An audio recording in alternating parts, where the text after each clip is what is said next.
Hello everyone, my name is Dr. Edward Grant here at North Carolina State University, and today I'm going to tell you about our smart wheelchair research for people with rare diseases. As I say, my name is Edward Grant, most people call me Eddie. I'm Scottish and now a US citizen. My education, both in training and at college, was in mechanical engineering, both for my bachelor's and master's degrees, and for my PhD, I worked on the AI topic of machine learned control. My academic bio is that I worked at 2 universities in Scotland, and while I was at Strathclyde University, I was very much part of the team at the original Turing Institute in Glasgow, and for a period of time, I was acting director of research. I'm now a professor of ECE at North Carolina State University, and I'm also a professor in the joint department of biomedical engineering, which is joint between UNC-Chapel Hill and North Carolina State University. I direct the Robotics and Intelligent Machines group here at NC State, and from 2009 to 2019, I was a visiting scientist in the Advanced Robotics Department at the Istituto Italiano di Tecnologia in Genova, Italy. And this was one of the catalysts for the research I'm going to talk about. My colleagues at the IIT in Genova negotiated a contract with a Fondazione Sanità e Ricerca from Rome. These clinicians dealt with patients with amyotrophic lateral sclerosis, or ALS, what is called here in the United States Lou Gehrig's disease. And they dealt mainly with patients with Locked In Syndrome. Essentially, they can only move their eyes. That's where the disease has progressed to. For my colleagues at the IIT, they wanted them to develop user interfaces that would perhaps allow these patients to communicate with essentially what was their outside world. Here you see one of the slides that was developed by my colleagues at the IIT and some of the research interfaces that they had developed. The research interface on the right is a keyboard projected onto a computer screen. It is eye tracking using a Kinect camera. With this arrangement, a patient can, in fact, type words and sentences onto the computer screen using this particular arrangement. On the left is a much more comprehensive user interface for the patient, where an EEG sensor system is looking at the signals being generated by the brain to do specific tasks. What my colleagues were looking to developing was empathetic and expressive technologies for people with ALS, but they had to be technologies that could allow these patients to communicate with their outside world. Having seen their research after a few months and seen it operating, I was very impressed, and I wanted to emulate some of the work that they had completed, but I wanted our group to use a wheelchair. How could we develop a smart wheelchair so that patients with rare diseases like ALS, like muscular dystrophy MD, like multiple sclerosis MS, how could we develop a wheelchair or a wheelchair control architecture that would allow us to customize sensor technologies to the individual patient that would allow them to plan safe indoor navigation and localization. And perhaps down the road, we could use cloud-based communication to develop some machine learning controllers. What I'm saying is that I've always believed that you don't leave everything to the robot. The wheelchair is an autonomous robot, and to have all that computing power on the robot is not what should be achieved by researchers. We should have simple architectures that allow us then to move the data that we have collected from the patient and the wheelchair. And we want to be able to do the computation related to these sensors and the data from the wheelchair to give us smarter control within a building. Here's our wheelchair. It was donated to us. The control system did not work. So this is when we decided that we could do better. We could perhaps develop a much more universal hardware control architecture that would allow us to plug and play our sensors if and when we needed them for specific patients. To begin with, we used a 2D LiDAR sensor system. We had a Kinect camera. And once we got the controller operational, we were able to conduct navigation and localization using standard algorithms that are in everyday use with autonomous vehicles these days. Originally, we used Raspberry Pis, but because we were having an evolving architecture, down the road, we wanted to have an optimized architecture, one that was fast and it was accurate. The Raspberry Pi was not doing it for us. So here's our architectures. Just give you diagrams that show you how they were connected and what they were, their function of each was. Overall wheelchair hardware, you'll see that we had changed it from a second Raspberry Pi here at the end to much more NVIDIA type technology, which we knew could do the fast processing of the data, of image data. You'll see here also that we used the robot operating system, the standard for robot systems these days.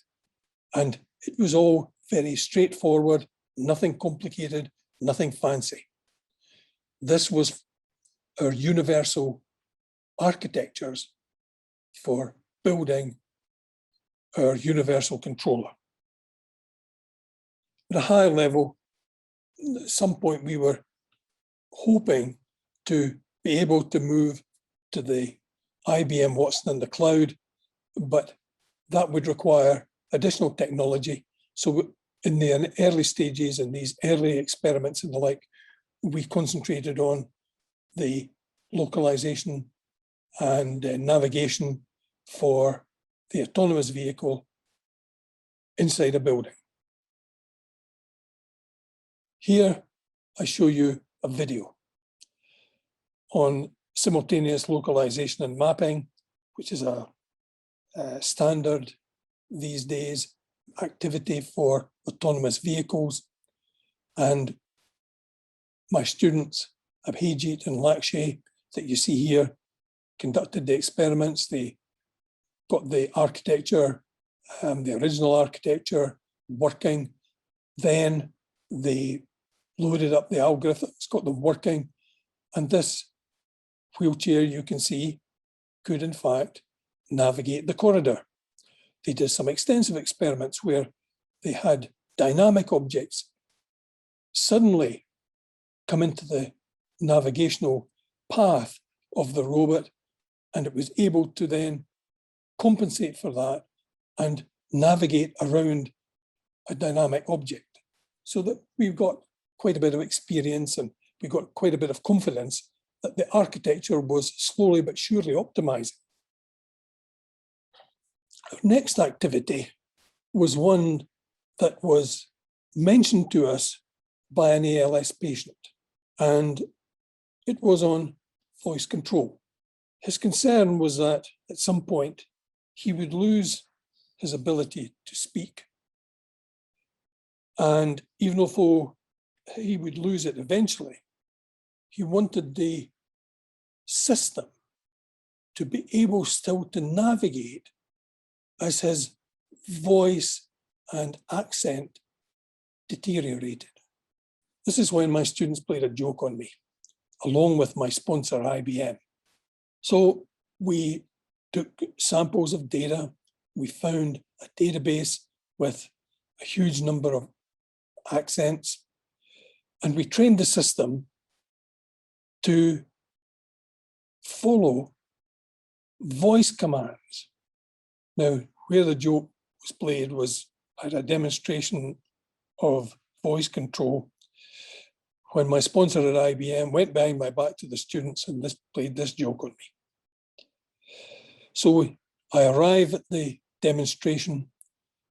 I asked the students, the sponsors there, I asked the students to do some voice command control, and the wheelchair sat there like a rock.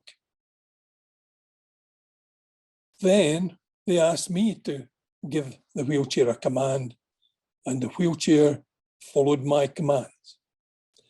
What they had done was they had trained the wheelchair voice control on 1100 Scottish accents. The wheelchair only responded to my accent. Here's a video of the wheelchair moving from the corridor towards me, giving it the commands, just asking it to essentially come to me. Come to me. Come on. You can do it. You can do it. Come on. Miss the door. Come on. That's it. Very good. Come on. Then come to me. Come on. Keep coming. Yes, it's me that's talking to you. It's your Scottish friend. He wants you to come to him. Come to me. Come on. Yeah, that's it. Steady. Okay. Stop. Hey wheelchair, hello. Hey wheelchair. Don't listen to him. Come to me. Come on. You can do it. Come to me. Come on. Here. We do have some fun at times. So now we are getting real experience with this system that we had created. And the pandemic got in the way. So we had to be creative with our students and trying to progress the work that we were doing. Some of the easiest sensors to work with are EMG sensors. And they can pick up muscle control, and we worked on a system where we could use two EMG sensors connected to the wheelchair, but we also needed an IMU sensor in order to achieve the control that we wanted. If the person could move their head and could activate the EMG sensor, then our desire was that the individual with this hardware architecture that we have could navigate in tight spaces. And this was one of the criteria for developing the architecture in the first place. How easy was it for the individual to control the wheelchair, and how fast could the wheelchair respond to any control action given it? Here is the video to show how Chris Han, one of my students, adapted the EMG sensors on right and left arm and used an IMU attached to his ball cap, and he could navigate in this basement of his in tight spaces and showing good control and fast responses.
So this fairly much is where our research is at the moment.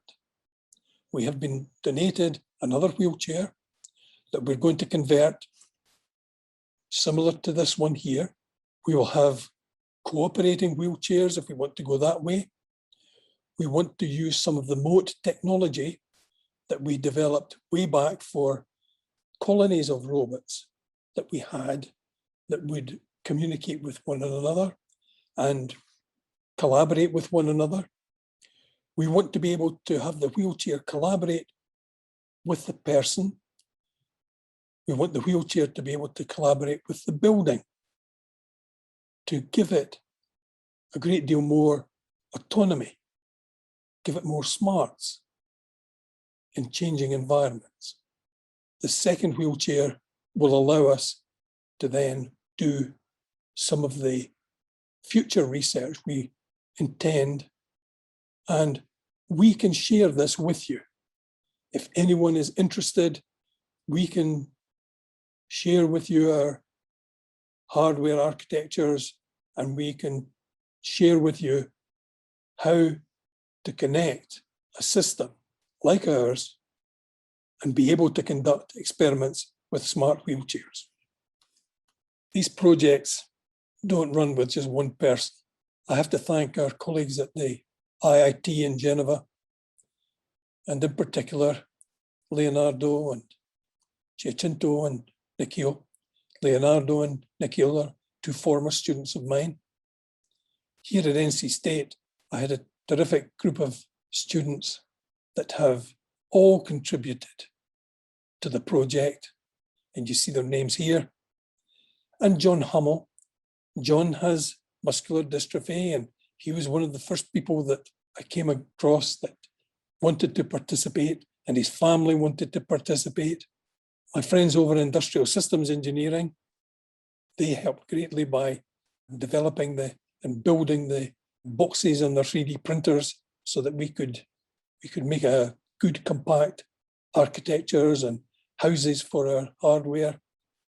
And of course, my sponsors at IBM, Dr. Andy Rindos in particular, and the help given by Anand Singh, who helped with the machine learning aspects of the IBM Watson. Thank you to everybody that participated. And thank you for listening. I hope to see you at the Liberate 2021 workshop, which will be held online. I'll be there, my students will be there, and we'll be able to answer any additional questions that you have in relation to the research, the systems that we've put together.